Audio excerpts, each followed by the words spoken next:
Good morning, students. Welcome to your English Literatures class. We'll start chapter number 10. Chapter number 10 is about the Rosy Princess and the Yellow Elf. The Rosy Princess and the Yellow Elf.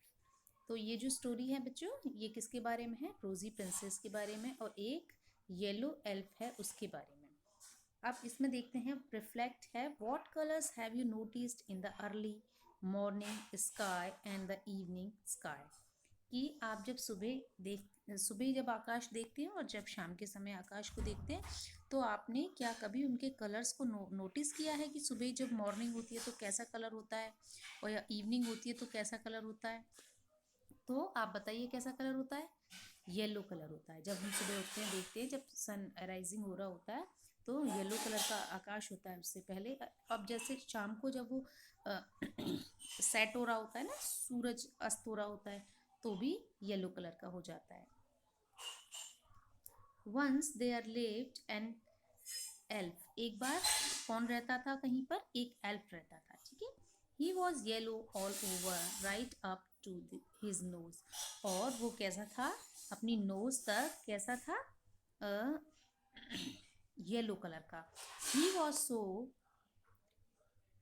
He was so yellow that he came to be known by the yellow elf. कि वो बहुत पीले colour का था ना, इसलिए उसको yellow elf बोलते थे सब, क्योंकि वो पीला था. एल्फ क्या होता है बच्चों? एल्फ वैसे ना तो कोई एनिमल है ना कोई, ये एक तरीके से कहा जाए तो कोई बर्ड है या कुछ भी. ये एक पुरानी जो हम कहानियाँ सुनते हैं उनमें एक जादू की ऐसी वो होती थी कि एक क्रीचर होता था जिसकी लंबी सी नोज होती थी, बड़े बड़े ईयर्स होते थे और उसके पास मैजिकल पावर्स होती थी, तो उसको एल्फ बोलते थे. ही विज्ड he whizzed here he whizzed here he whizzed there he whizzed everywhere. okay. तो यहाँ से वहाँ सब में वो घूमता रहता था. when someone looked at him he looked like a beam of sunlight. और जब उसकी तरफ कोई देखता था तो ऐसा लगता था जैसे beam of sunlight मतलब कोई सूर्य की किरण हो, कोई रे हो, सूर्य सनलाइट की, धूप की कोई किरण हो.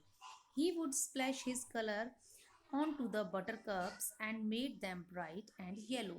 और वो क्या करता था? उसके जो कलर्स थे ना तो उन पर किस पर बिखेर देता था? जो बटर कप्स होते हैं. बटर कप्स कौन होते हैं बच्चों? फ्लावर्स होते हैं, फ्लावर्स होते हैं.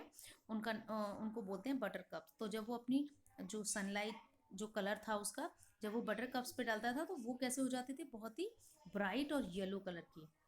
He would sit in the centre of dancing daisies. और डांसिंग डेजीज मतलब जो डेजीज फ्लावर्स होते हैं ना, जब तो ऐसा नहीं कि डेजीज डांस करते हैं पर वो ऐसा लगते हैं जैसे डांस कर रहे हैं, बहुत हैप्पी हैं. तो वो उनके सेंटर में बैठ जाता था. और yellow roses and yellow marigolds, और जो पीले गुलाब होते थे और पीले मैरीगोल्ड्स होते थे. But when anyone stop to admire the colour of the buttercups और daisies he would हरीडली vanish.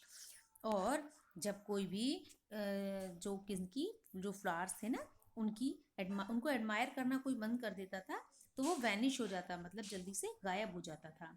Yellow yellow his mother called him one day.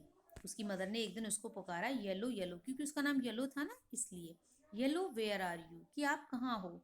Way his mother was soft and gentle yellow in colour. उसकी mother कैसी थी? बहुत ही soft थी, gentle थी और colour में yellow थी. एक्सेप्ट हर शाइनिंग ब्लू आइज, और उसकी जो नीली आंखों के अलावा, वो पूरी पीली थी बस उसकी आंखें नीली नीली थी. वेयर इज दैट बॉय, कि ये लड़का कहाँ है. मटर्ड हिज मदर, उसकी मदर ने बड़बड़ाया. ही शुड कम होम, उसको घर आ जाना चाहिए.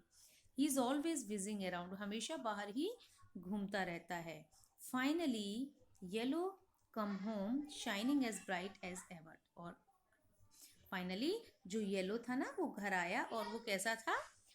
बहुत ही ब्राइटली शाइन कर रहा था.